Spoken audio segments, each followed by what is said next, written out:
आज क्लास 12 की सीबीएसई का बायोलॉजी का बोर्ड्स एग्जाम था जो कि फाइनली आज खत्म हो गया है। तो यहां पर अगर आप देखेंगे तो यहां पे 16 एमसीक्यू जो आपके आए हुए थे सीबीएसई क्लास 12 से। तो इस वीडियो के अंदर हम लोग सिर्फ एमसीक्यूज को डिस्कस करने वाले हैं, बिकॉज जो नीट वाले बच्चे हैं वो एमसीक्यूज को लेकर थोड़ा ज्यादा अलर्ट रहते हैं। अब बहुत सारे सेट में अलग अलग एमसीक्यूज आए थे, यहाँ पे सेट नंबर 1 अपन डिस्कस करेंगे। एक बारी सारा सेट अगर हमको मिल जाएगा तो हम कंपाइल करके उसके ऊपर एक डेडिकेटेड अपन अलग से एक सेशन ले लेंगे, बिकॉज सीबीएसई के जो एमसीक्यूज होते हैं वो बहुत ही इंपॉर्टेंट होते हैं। नीट में आपके बहुत बारी सवाल आज इट इज डायरेक्टली पूछे जाते हैं जी। So without wasting any time आइए हम लोग हमारे इस सेशन को शुरू करते हैं। छोटा वीडियो होगा, 16 एमसीक्यूज है, बहुत ही अच्छे क्वालिटी के एमसीक्यूज है और ये सारे एमसीक्यूज मैंने पहले ही प्रैक्टिस करवाया हुआ था। कहां पर इन सभी के बारे में बता दूंगा मैं। अगर आप बात करोगे बेटा जी सबसे पहले क्वेश्चंस के बारे में, तो हमको बाइलिंगुअल पेपर मिला है, हिंदी और इंग्लिश दोनों मिला हुआ है, तो हम लोग इंग्लिश वाले एस्पेक्ट को समझते हुए चलेंगे जी। पहला सवाल अगर आप देखेंगे तो क्या सवाल कह रहा है कि a man whose father was a colour blind, okay, father was a colour blind, marries a woman who had a colour blind mother and a normal father. इसका मतलब अगर आप देखेंगे तो यहां पे जो मैन है वो तुम्हारे पास कैसा है जी, नॉर्मल है, ओके, जो मैन है आपके पास दैट वो नॉर्मल है, और जो वुमेन है, जो हमारे पास वुमेन है, okay, she is a carrier, वो हमारे पास यहां पे कैरियर है। अगर आपको नहीं दिखता होगा मैं साइड में आ जाता हूं जी। अगर आप इसका पुनेट अगर बनाएंगे तो इसका पुनेट कैसा बनेगा, मैं एक बार इसको थोड़ा सा बड़ा कर देता हूं। अगर हम इसका अगर पुनेट बनाएंगे तो इसका पुनेट कुछ इस प्रकार से बनेगा,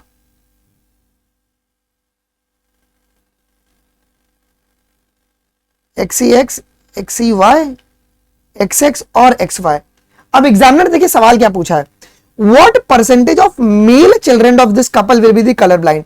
अब मेल चिल्ड्रन जो होंगे वो कलर ब्लाइंड होने की प्रोबेबिलिटी कितना है, अगर आप देखेंगे तो यहां पे आपके पास 2 मेल बन रहे हैं, क्या 2 मेल बन रहे हैं। अगर आप देखें तो 2 में से एक आपका अफेक्टेड है, इसका मतलब 50% ये चांस है कि जो मेल होगा वो आपके पास अफेक्टेड होगा। तो ऐसे सवाल नीट में भी आपके पूछे जा सकते हैं जी। अगला सवाल जो है ओके आपका एब्रिविएशन पे पूछा गया है कि जीएसी स्टैंड फॉर, जीएसी किसके लिए बेटा जी स्टैंड करता है, अगर आपको बहुत बेसिक सा पता होगा, ये बायोटेक में हमारे पास लिखा गया है जी। It stand for genetic engineering approval committee. किसके लिए, जेनेटिक इंजीनियरिंग अप्रूवल कमेटी। तो आपका option number D would be the correct. तो अब देखते हैं क्वेश्चन नंबर 3 जो है मैच द कॉलम पूछा गया, जो कि हम लोगों ने बहुत बारी प्रैक्टिस किया हुआ है जी। लेडी बर्ड्स के लिए हमारे पास क्या हो जाएगा जी, aphids, okay, mycorrhiza, glomus, biological control, trichoderma and biogas. आपके पास अगर आप देखेंगे तो कौन हो जाएगा जी, मिथेनोबैक्टीरियम। तो ऑप्शन नंबर जो बी होगा बेटा जी that will be the correct option for the question number 3। अब अगला सवाल, अगला क्वेश्चन क्या पूछा गया, द प्रोसेस ऑफ मिनरलाइजेशन, बड़े ध्यान से देखिएगा, bye micro organism help in the release of. अब ये किसका रिलीज करवाते हैं बेटा जी, तो ये रिलीज करवाते हैं आपके इनऑर्गेनिक न्यूट्रिएंट का फ्रॉम द ह्यूमस। ये एनसीईआरटी की स्ट्रेट फॉरवर्ड डायरेक्टली लाइन पूछी गई है जी। ओके, अगला सवाल क्वेश्चन नंबर 5 अगर आप देखेंगे तो सवाल क्या पूछा हुआ है यहां पे कि ट्रांसप्लांटेशन ऑफ अ टिश्यू और organ to some patient often fail due to the rejection of such a tissues और organ by the body of the patient, which type of immune response for such a rejection. अब देखो ये सवाल NEET में ही बहुत बारी पूछा गया है, तो इसका आंसर स्ट्रेट फॉरवर्ड है, क्या, cell mediated, CMI, cell mediated immune response. So D will be your correct option for the question number 5। तो क्वेश्चन नंबर 5 के लिए D will be the correct option जी। आइए अगले सवाल की ओर बढ़ते हैं। अब देखो ये मैच द कॉलम हमारे पास दिया गया है, एक मैच द कॉलम जी। सबसे पहले अगर आप देखेंगे तो क्या हो गया जी, ट्रोपोब्लास्ट। ट्रोपोब्लास्ट कौन सा सेल होता है जी, ये आउटर लेयर होता है ब्लास्टोसिस्ट का, यस। फिर इंप्लांटेशन क्या होता है जी, इंबेडिंग ऑफ दी, मैं अगर ले लूं तो यहां पे आपका ये हो जाएगा, यहां पे लिख लेते हैं, एक हो जाएगा 4, ठीक है। इंप्लांटेशन का क्या हो जाएगा जी, embedding of the blastocyst in the endometrium. Inner cell mass, it's a group of a cell that would differentiate as embryo, आगे चल के एक्टोडर्म, एंडोडर्म और मेसोडर्म में डिफरेंशिएट करेंगे जी, तो बी हो जाएगा।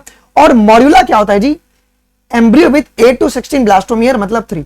अगर आप देखेंगे तो 4, 1, 2, 3 किसमें लग रहा है जी, option number 1 is your correct option for this question जी। अब ये वाला जो सवाल है बेटा जी वो एनसीईआरटी की सीधा डायग्राम से पूछा गया है, ये जो सवाल पूछा गया है वो आपकी एनसीईआरटी की सीधा डायग्राम से पूछा गया है जी। अब देखिए अगर हम देखें तो पी हमारे पास क्या है बेटा जी, पी हमारे पास ये जाइगोट हो जाएगा, this will be our zygote. B जो होगा जो क्यू होगा हमारा दैट इज योर सस्पेंसर, ये हो गया सस्पेंसर हो गया। दैट हमारा आर जो है दैट इज योर कॉटिलेडॉन्स, ये कॉटिलेडॉन्स है। और अगर आप देखेंगे तो जो मेरे पास एस है दैट इज अवर ये हमारा प्लीम्यूल होगा क्या जी? यस, तो ऑप्शन नंबर बी जो रहेगा that would be the correct for the question number 7। अब बढ़ते हैं क्वेश्चन नंबर 8 के ऊपर जी। 8th क्वेश्चन क्या कह रहा है कि amplification of gene of interest by using the DNA polymerase may go up to कितना times? 1 billion times. Yes, 1 billion copies can you make? Yes sir. आइए, सिंपल क्वेश्चन था। अगला सवाल देखते हैं। अब देखो, ये सवाल एक आपका बहुत इंपॉर्टेंट है जो कि नीट में भी आपके पूछा जा सकता है, तो इसके ऊपर अपने को फोकस करना है। सवाल क्या कह रहा है? The sequence of nitrogenous base in the segment of coding strand. हमें कोडिंग स्ट्रैंड दिया हुआ है किसका जी? ऑफ डीएनए, ये दिया हुआ है coding strand 5 prime to 3 prime दिया हुआ है, A T G C T A जी जी सी ए सी, ये कोडिंग स्टैंड दिया हुआ है डीएनए का हमारे पास दिया हुआ है जी। तो टेम्पलेट स्टैंड हमारे पास क्या बन जाएगा? मतलब इसका कॉम्प्लीमेंट्री टेम्पलेट स्टैंड बनेगा क्या? तो इसका कॉम्प्लीमेंट्री क्या बनेगा? पहले ये बना लो, 3 प्राइम टू 5 प्राइम अगर आप बनाओगे तो इसका कॉम्प्लीमेंट्री क्या बनेगा जी? T T A C G A T C C G T G, ये बन जाएगा। ये हमारा कॉम्प्लीमेंट्री बन गया।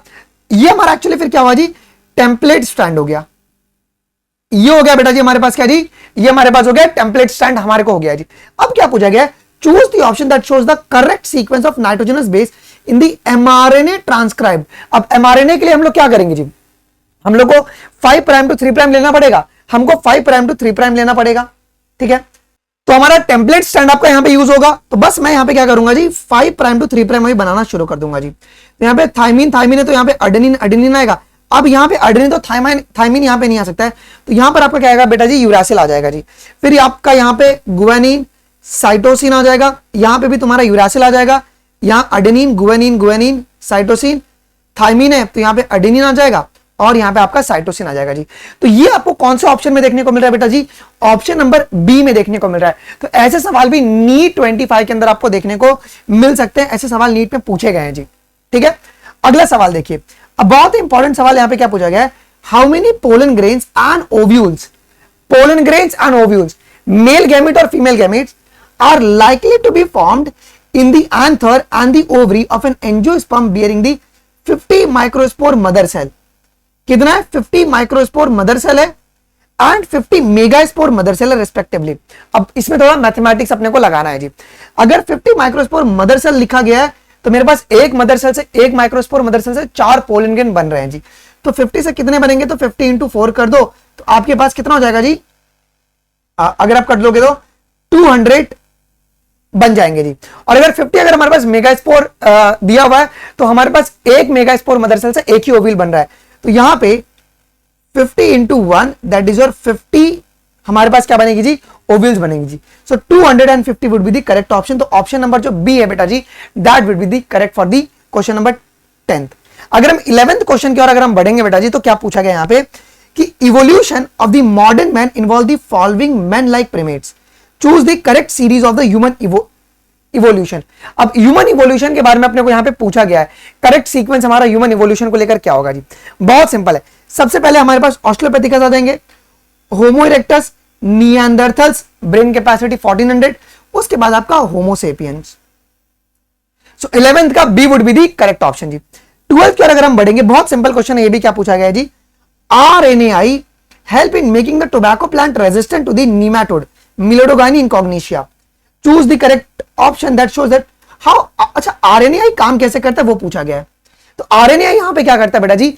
ये आपका it prevent the process of translation of mRNA of the nematode. तो ये ट्रांसलेशन के प्रोसेस को रोक देता है, नीमेटोड के आरएनए के ट्रांसलेशन के प्रोसेस को ये रोक देता है। एनसीईआरटी की स्ट्रेट फॉरवर्ड क्वेश्चन थी जी। आइए अब अगला सवाल देखते हैं। अगला सवाल यहां पे क्या पूछा गया आपके पास? असर्शन रीजन पूछा गया है। असर्शन रीजन जो कि नॉर्मली हमारे से पूछे जाते हैं। पहला सवाल अगर आप देखो तो क्या पूछा गया है कि Saheli is the world's first non steroidal oral contraceptive pill. क्या ये दुनिया की पहली आपकी non steroidal oral contraceptive pill है? It has been developed by the National Institute of Immunology New Delhi. बिल्कुल भी नहीं। असर्शन आपका कहीं ना कहीं ट्रू है, बट रीजन आपका यहां पे जो बेटा जी that is your false, because Saheli जो है उसको सीडीआरआई लखनऊ ने आपका यहां पे बनाया था जी। तो सी जो होगा क्वेश्चन नंबर 13 का that will B the correct. CDRI Lucknow ने आपका डेवलप किया था सहेली पिल को जी। ओके, अगर हम लोग अभी आगे बढ़ते हैं क्वेश्चन नंबर 14 की ओर, तो क्वेश्चन नंबर 14 क्या कह रहा है कि असर्शन कह रहा है कि one of the property of a genetic code is a degeneracy. ये बात एकदम सही है। अब some amino acid can be coded by more than one codon, यही डीजेनरेसी समझाती क्या? यस। तो यहां पे असर्शन और रीजन दोनों करेक्ट है और रीजन प्रॉपर्ली समझा रहा है, इसका मतलब इसका आंसर जो होगा ऑप्शन आपका ओके ऑप्शन नंबर ए होगा। असर्शन रीजन दोनों करेक्ट है, रीजन आपका प्रॉपर्ली समझा रहा है। ओके 15th क्वेश्चन की ओर बढ़ेंगे तो सवाल कह रहा है कि bioreactor provides the optimum condition for achieving the desired product by providing the optimum growth conditions. ठीक है, चलो reason the most commonly used bioreactors are of the stirring type. देखो हमारे पास स्टीयरिंग टाइप भी है, स्पार्क टाइप भी होते हैं। हाँ, हमारे असर्शन रीजन दोनों करेक्ट है, बट रीजन का जो है ना यहां पे कोई रिलेशन आपका बन नहीं रहा है। ओके तो ऑप्शन नंबर बी जो रहेगा वो करेक्ट रहेगा। असर्शन रीजन दोनों करेक्ट है, लेकिन रीजन प्रॉपर्ली समझा नहीं रहा है।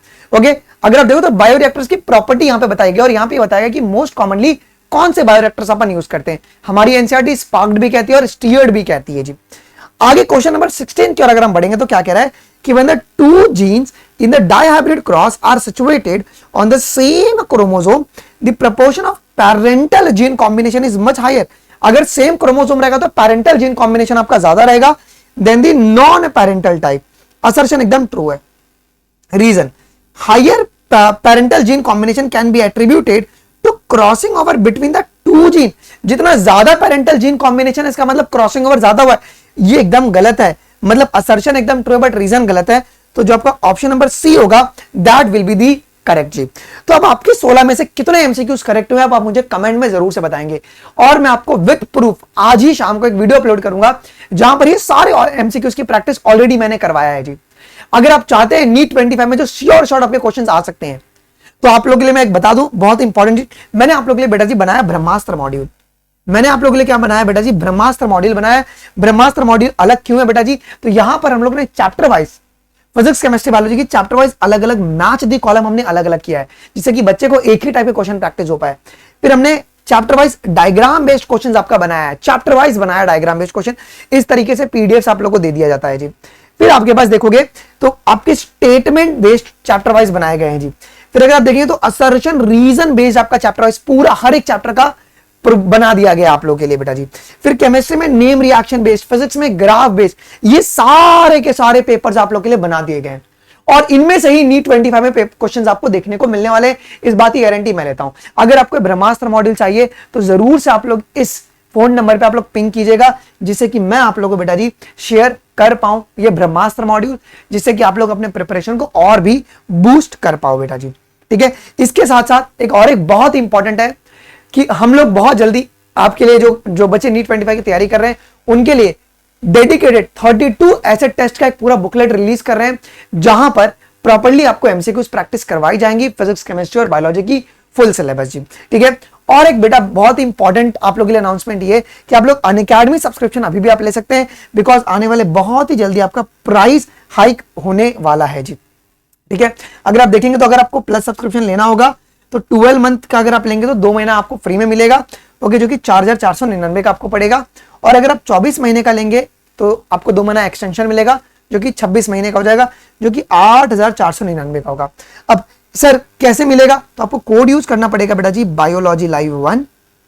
बायोलॉजी लाइव 1 अगर आप ये कोड यूज करेंगे तो आपको ये जो ऑफर है बेटा जी अवेल हो जाएगी। हमारी जो भी बच्चा आपका छोटा भाई बहन जो अपना नीट 26 और 27 की तैयारी कर रहा है आप जरूर से उनको बता दीजिएगा बिकॉज अभी भी जो अनअकैडमी प्लस है आपको वो 4,499 में मिल रहा है। मेरी जो बैचेस है बेटा जी 7 अप्रैल से हमारी शुरू होने वाली है फॉर 26 एंड 27।